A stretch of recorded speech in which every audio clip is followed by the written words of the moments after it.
तो गाइस कैसे हो आप लोग। आशा करता हूँ कि आप सभी लोग बहुत ज़्यादा अच्छे होंगे। और आज से हम एक कमाल के एनीमे को एक्सप्लेन करने वाले हैं जिसका नाम है घासिया गुट्टा। तो चलिए स्टार्ट करते हैं एपिसोड नंबर 1 के साथ। कहानी की शुरुआत में हम एक साफ सुथरे शहर को देखते हैं। उसी शहर में एक छोटी बच्ची को देखते हैं जिसकी डॉल थोड़ी सी खराब हो गई थी। वो चाहे तो उसको ठीक भी कर सकते थे लेकिन वो उसे कचरे में फेंक देते हैं। इसके बाद हमें दिखाया जाता है वो सभी कचरा टनल से होके एक ट्रक के अंदर चला जाता है और वो ट्रक सारे कचरे को एक गोडाउन में जाके पटक देता है। इसके बाद एक लाइन आती है जिसमें लिखा होता है, अगर तुम किसी चीज का अच्छे से ध्यान रखो तो उसके अंदर जान आ जाती है, लेकिन वही चीज को तुम कचरे में फेंक दो तो उसके अंदर क्या आता होगा। इसके बाद हमें एक मांस वाले लड़के को दिखाया जाता है जिसका नाम रूडो होता है और यही इस एनीमे का मेन कैरेक्टर है। इसके बाद रूडो कचरे में कुछ तो ढूंढ रहा था, शायद से रूडो उसी डॉल को ढूंढ रहा है। लेकिन तभी वहां पे गार्ड आ जाता है। गार्ड रूडो से कहता है, तुम वही कचरा चोर हो ना जो कचरा चुरा के हमारे शहर की खूबसूरती बिगाड़ना चाहते हो, अपने आप को हमारे हवाले कर दो। और गार्ड साइलेंट बजा देता है। तभी वहां पे कुछ और गार्ड भी आ जाते हैं। रूडो उन सभी पे कचरा फेंक के वहां से भागने लगता है। गार्ड रूडो के ऊपर गोलियां चलाने लगते हैं। रूडो उन सभी गोलियों से किसी तरीके से बचता है लेकिन एक गोली रूडो को हार्ट को छू के निकल जाती है। लेकिन फिर भी रूडो उन गार्ड से किसी तरीके से बच जाता है और रूडो कह रहा होता है, चलो मैं किसी के लिए खतरा नहीं हूँ। इसके बाद हमें दिखाया जाता है दो महिलाएं उसी कचरा चोर के बारे में बात कर रही होती है। आखिर कोई कचरा क्यों चुराएगा, गरीबों की बस्ती में से ही किसी ने कचरा चुराया होगा, इन्हें तो हमारे एरिया में आना ही नहीं चाहिए। इसके बाद हमें दिखाया जाता है साफ सुथरे आलीशान शहर को जहाँ पे अमीर लोग रहते हैं। दूसरी तरफ गंदगी और छोटी छोटी झोपड़ियाँ होती है जहाँ पे गरीब लोग रहते हैं। और इसी गरीबों की बस्ती में अपना रूडो भी रहता है। रूडो अपने कचरे से चुराई हुई चीजों को ठीक कर रहा होता है। तभी उसके पास चीवा आती है। चीवा रूडो को डांटते हुए कहती है, तुम फिर से शहर में कचरा चुराने गई ना, आखिर तुम शहर में कचरा चुराने जाते ही क्यों हो। तुम किसी दिन पकड़े गए तो पता नहीं वो शहर वाले तुम्हारे साथ क्या करेंगे। रूडो चीवा से कहता है, वो शहर वाले काम की चीजें भी कचरे में फेंक देते हैं और उन्हें बेच के मैं थोड़े पैसे भी कमा लेता हूँ। चीवा कहती है, रूडो तुम्हें कचरा बहुत पसंद है ना। रूडो कहता है, ऐसी कोई बात नहीं है। और तभी वहाँ पे कुछ बदमाश लड़के आते हैं और वो रूडो का मजाक उड़ाते हैं और वो चीवा से भी कहते हैं, अगर तुम इसके साथ रही तो तुम्हारे अंदर से भी बदबू आने लगेगी। अब हमें पता चलता है ये पूरी गरीबों की बस्ती क्रिमिनल्स को कैद करने के लिए बनाई होती है और ये सभी क्रिमिनल्स के वंशज होते हैं। इनके बाप दादाओं ने कोई ना कोई क्राइम किया होता है जिसकी सजा इनको आज तक मिल रही है। और ये लोग बहुत ज्यादा मेहनत करते हैं शहर वालों की नजरों में अपनी इमेज सुधारने के लिए। लेकिन रूडो के बाप ने बहुत सारे खून कर दिए थे और इनकी मेहनत पे पानी फेर दिया था। अब रूडो इन लोगों को घूरने लगता है और ये लोग रूडो की आंख देख के डर जाते हैं और वो लोग ये कह के यहाँ से चले जाते हैं, देखना किसी न किसी दिन ये भी अपने बाप की तरह खून करेगा। चीवा कहती है, तुम उनकी बात पे बिल्कुल भी ध्यान मत देना, तुम बिल्कुल भी अपने बाप की तरह नहीं हो, तुम एक अच्छे इंसान हो, तुम किसी का भी खून नहीं कर सकते।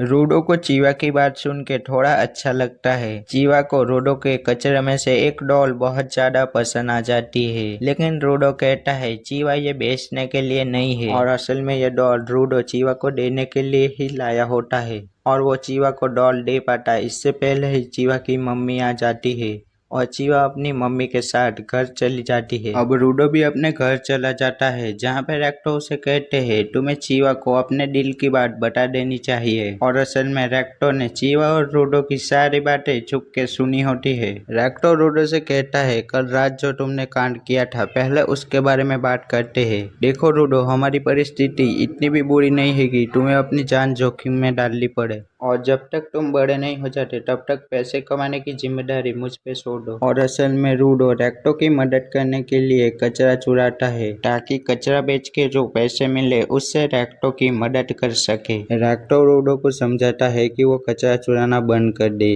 अगर वो पकड़ा गया तो उसे भी उसके पापा की तरह कचरे की खाई में फेंक दिया जाएगा और ऐसा रेक्टो बिल्कुल भी नहीं चाहते। और बचपन से ही रेक्टो ने ही रूडो को पाला होता है। रेक्टो रूडो के हाथ हाथ पे नोटिस करता है कि उसके हाथ पे चोट लगी हुई है। रेक्टर रूडो को उसके ग्लव्स उतारने को बोलता है ताकि वो उसके हाथ की मलहम पट्टी कर सके।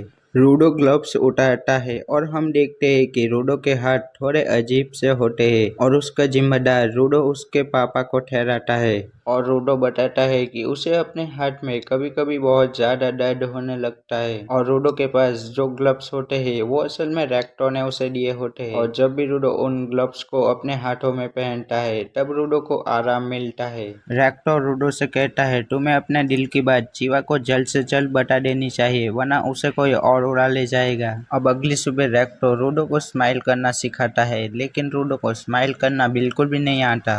अब रूडो डॉल लेके चीवा के घर के पास आ जाता है जहाँ से वो देखता है कि किसी अपराधी को कचरे की खाई में फेंका जा रहा है। तभी वहाँ पे चीवा भी आती है। चीवा रूडो को बताती है कि उसे ये सब देखना बिल्कुल भी पसंद नहीं है लेकिन फिर भी उसे ये सब देखना पड़ता है क्योंकि उसका इलाका बिल्कुल खाई के पास में है। चीवा कहती है रूडो मैं नहीं चाहती हूँ कि तुम्हें भी उस खाई के अंदर फेंका जाए। भले ही ये लोग कचरे के साथ काम की चीजें भी फेंक देते हैं लेकिन अगर उसके चक्कर में तुम फंस गए तो तुम्हें भी इस खाई के अंदर फेंक दिया जाएगा। रूडो कहता है रेक्टो भी ऐसा ही कहते हैं। चीवा कहती है क्योंकि रेक्टो भी तुमसे प्यार करते हैं।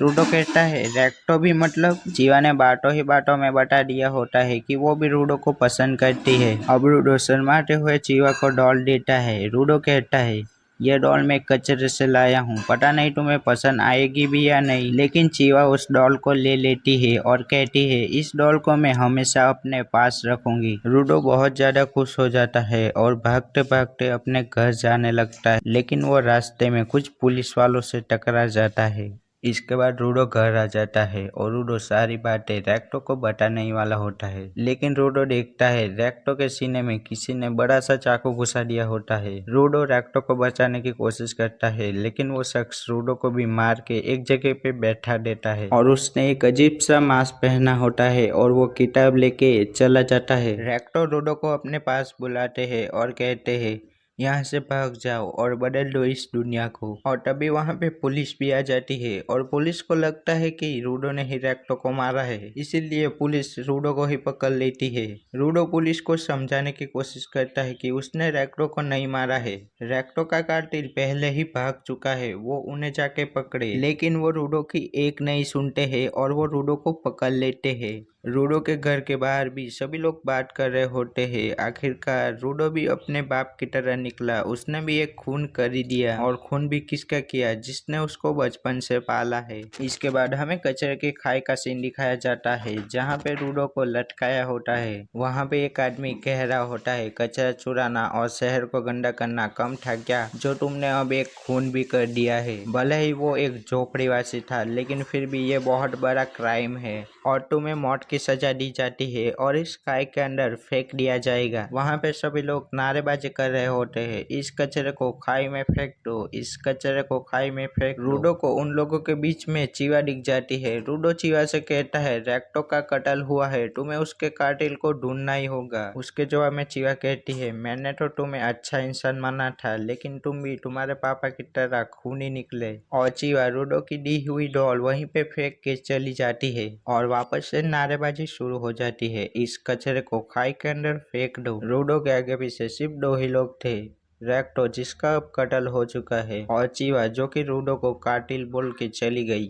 और रूडो सभी के बीच में उस मास्कमैन को भी देखता है जिसने रेक्टो को मारा होता है। अब रूडो को खाई के अंदर फेंक दिया जाता है। रूडो खाई के अंदर गिरते गिरते बोल रहा होता है मैं तुम में से किसी को भी नहीं छोड़ूंगा सबको मार डालूंगा। रूडो थोड़ी देर तक तो खाई में गिरता ही रहता है। वो खाई इतनी ज्यादा गहरी होती है कि उसका अंत आने का नाम ही नहीं ले रहा होता है। थोड़ी देर के बाद रूडो एक जगह पे गिरता है और रूडो देखता है उसके चारों तरफ कचरा ही कचरा होता है। तभी उसके सामने एक कचरे से बना हुआ मॉन्स्टर आ जाता है और एपिसोड वहीं पे खत्म हो जाता है। अब आगे क्या होगा? क्या रूडो उस मॉन्स्टर से बच पाएगा और क्या रूडो इस कचरे की खाई से बाहर निकल पाएगा? ये तो हमको आने वाले एपिसोड में ही पता चलेगा। अगर आपको ये एनीमे पसंद आया है तो वीडियो को लाइक करके चैनल को सब्सक्राइब भी कर देना।